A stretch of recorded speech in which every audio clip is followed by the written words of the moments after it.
अक्षय तृतीया म्हणजे 3.5 मुहूर्तापैकी एक मुहूर्त. अतिशय पवित्र, प्रत्येक क्षण पवित्र.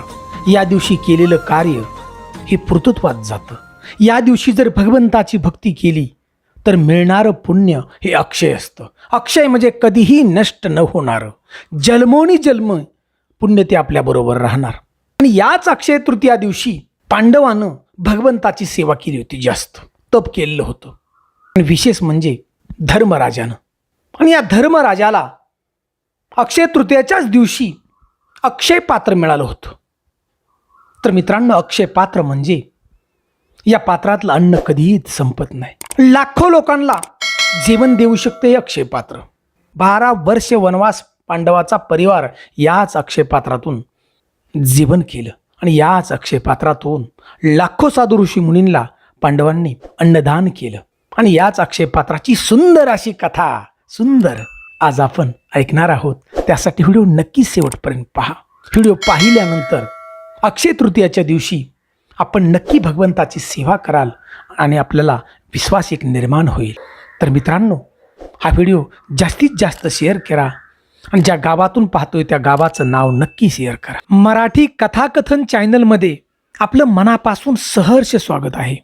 तर मित्रांनो, हा काळ जो होता हा महाभारताचा काळ होता. आणि पांडवांना त्या ठिकाणी 12 वर्ष वनवास मिळाला. आणि 12 वर्ष वनवास मिळाल्यानंतर पांडवांना फक्त कपड्यानिशी बाहेर काढलं होतं राज्यातून. पांडव जंगलामध्ये राहू लागले. काही नव्हतं त्यांच्याकडे खाण्यासाठी बघा, फक्त फळं खाऊन पांडव राहत होते. आणि म्हणून पांडवांना भेटण्यासाठी हजारो ऋषी दररोज पांडवांच्या कुटीमध्ये येत होते.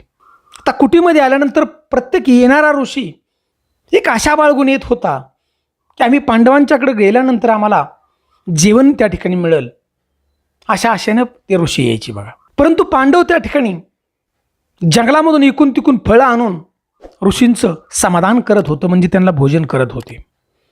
आता दररोज असं ऋषी येऊ लागले. पांडुपुत्र धर्मराजाला प्रश्न पडला की आता दररोज एवढे हजारो ऋषी येतात, मग आपण जेवण द्यायचं कुठून? घनघोर जंगल, दररोज एवढी फळं पोटभर देऊ शकत नव्हते. त्यावेळी धर्मराजाला फार वाईट वाटलं. आणि एके दिवशी पांडवांच्या कुटीमध्ये त्यांचे पुरोहित महर्षी धुमी हे ऋषी आले. त्या ठिकाणी विनम्रपणे पांडव सगळे पाया पडले. धर्मराजानं आपल्या पुरोहिताला विचारलं की महाराज, आमच्याकडे दररोज हजारो ऋषी येतात, की धर्मराजाकडे काहीतरी सुंदर जेवण मिळेल, मनाचं समाधान होईल, पोटाचं समाधान होईल म्हणून ऋषी येतात, परंतु आम्ही त्यांना फक्त फळं देऊ शकतोय. आणि काही दिवशी फळंसुद्धा कमी पडतात. त्यामुळे मला फार वाईट वाटते की त्यांना मी जेवण देऊ शकत नाही. महाराज, काहीतरी याच्यावरती उपाय सांगा. आणि त्यावेळी पुरोहित महर्षी धुमी यांनी सांगितलं धर्मराजाला, हे राजा, अक्षय तृतीयाचा दिवस आहे उद्या. या दिवशी मिळणारं पुण्य अक्षय असेल, ही संधी आहे तुला. तू सूर्यदेवाची उपासना कर.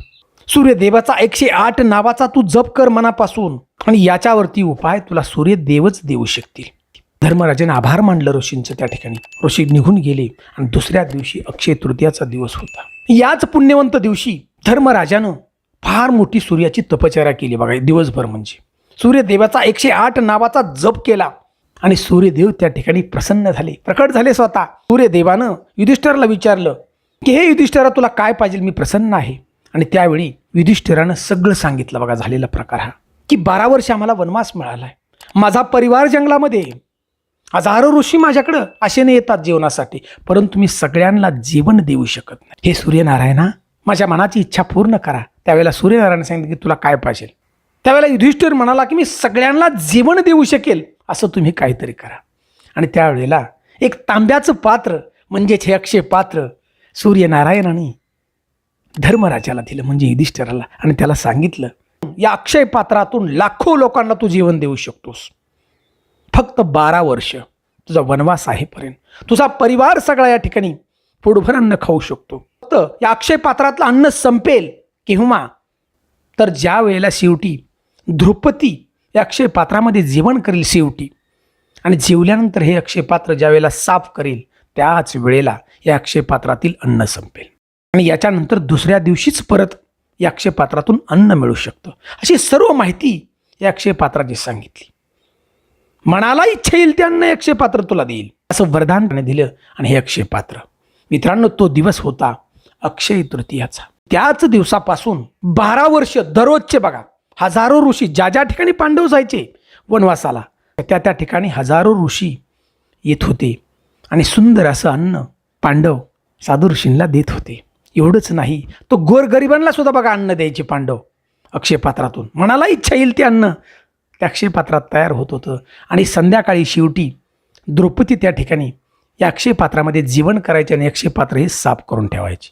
त्याच वेळेला अन्न संपायचा आणि ही सगळीची बातमी 10 दिशेला पोचली.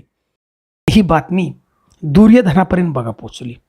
आता दुर्योधनाला दुःख झालं, कारण त्याचं विचारच वाईट होतं. त्याला वाटलं की पांडवांना आम्ही बाहेर काढलं राज्यातून, वनवासाला पाठवलं, तरी पांडव लाखो लोकांना जेवण देतात, ते कसं? त्यानं शोध घेतला याचा आणि त्याला समजलं की अक्षय पात्र पांडवांना मिळालं, याच्यातलं अन्न संपत नाही. बघा दुर्बुद्धी किती दुर्योधनाची. आणि त्यावेळी या दुर्योधनाने एक योजना आखली की पांडवांना काहीतरी शाप मिळावा आणि हे अक्षय पात्र पांडवाकडून जावं. दुर्योधनाची बुद्धीच वाईट होती हो. आणि म्हणून दुर्योधनानं एक योजना आखली. महर्षी दुर्वासा यांना आपल्या दरबारी बोलवलं आणि महर्षी दुर्वासा यांची फार मोठी ताकद होती. या ऋषींची रागीट ऋषी होते. महर्षी दुर्वासा यांची सेवा करायचं दुर्योधनाने ठरवलं आणि दररोज तो सेवा करू लागला. आणि सेवा करता करता महर्षी दुर्वासा प्रसन्न झाले दुर्योधनावरती. त्यांना माहीत नव्हतं की दुर्योधन काहीतरी कपट करेल. आता प्रसन्न झाल्यानंतर महर्षी दुर्वासा यांना दुर्योधनाने सांगितलं अक्षय पात्राविषयी पांडवांच्या. महर्षी दुर्वासा यांना सुद्धा वाटलं अक्षय पात्राचं कुतूहल की दिवसभर अन्न मिळतंय, किती बी लागल तेवढं, परंतु संध्याकाळी ज्या वेळेला द्रौपदी या पात्रामध्ये जेवण करेल आणि ते पात्र साफ करेल तिथून पुढे अन्न मिळणार नाही. हे सगळं सांगितलं. दुर्वासा ऋषींना दुर्योधनाने सांगितलं की तुम्ही द्रौपदी जेवल्यानंतर जा, म्हणजे बघू पांडव तुम्हाला जेवण कसे देतील. आणि या ठिकाणी महर्षी ऋषींनी ठरवलं बघा पांडवांच्याकडे जाण्यासाठी. आणि महर्षी ऋषी पांडवांच्या कुटीकडे गेले, परंतु संध्याकाळी गेले आणि त्यावेळी सगळ्यांचं जेवण झालेलं होतं.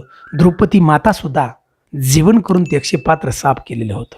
आता महर्षी ऋषी पांडवांच्या कुटीकडे गेले त्यावेळेला त्यांच्याबरोबर त्यांचे अनेक शिष्य होते. हे सगळ्यांना आलेलं पाहून द्रौपदी माता आणि पांडव आश्चर्यचकित झाले. आता काय करायचं? अक्षय पात्रातलं अन्न तर आता आपण देऊ शकत नाही, कारण द्रौपदीनं जेवण केलं होतं, अक्षय पात्र साफ केलं होतं आणि आता जेवण दुसऱ्याच दिवशी मिळणार होतं अक्षय पात्रातून. आता आल्यानंतर त्या ठिकाणी पांडवांनी सांगितलं, हे ऋषी महाराज तुम्ही आता नदीवर जाऊन आंघोळ करून या, आम्ही तुमची जेवणाची व्यवस्था करू. सगळे ऋषी नदीवरती आंघोळ करायला गेले, महर्षी दुर्वासा आणि त्यांचे शिष्य. आणि या ठिकाणी द्रौपदी मातेनं भगवान श्रीकृष्णांची आराधना चालू की देवा तूच वाचव रे आम्हाला. लक्षात ठेवा, संकटाच्या वेळी मनापासून इच्छा व्यक्त केली तर भगवंताला यावं लागतं आपल्या भक्तासाठी. आणि स्वतः त्या ठिकाणी भगवान श्रीकृष्ण पांडवाच्या कुटीमध्ये आले. त्यांचा राखणदार तोच होता हो. भगवान श्रीकृष्ण त्या ठिकाणी आले आणि द्रौपदीला म्हणले, द्रौपदी काहीतरी जीवन उरले का ग? द्रौपदीने सगळं हा प्रकार सांगितलं की मी अक्षय पात्र स्वतः जीवनात साफ करून ठेवले, काही नाही, म्हणजे काहीतरी पहा, एक कण तरी पहा.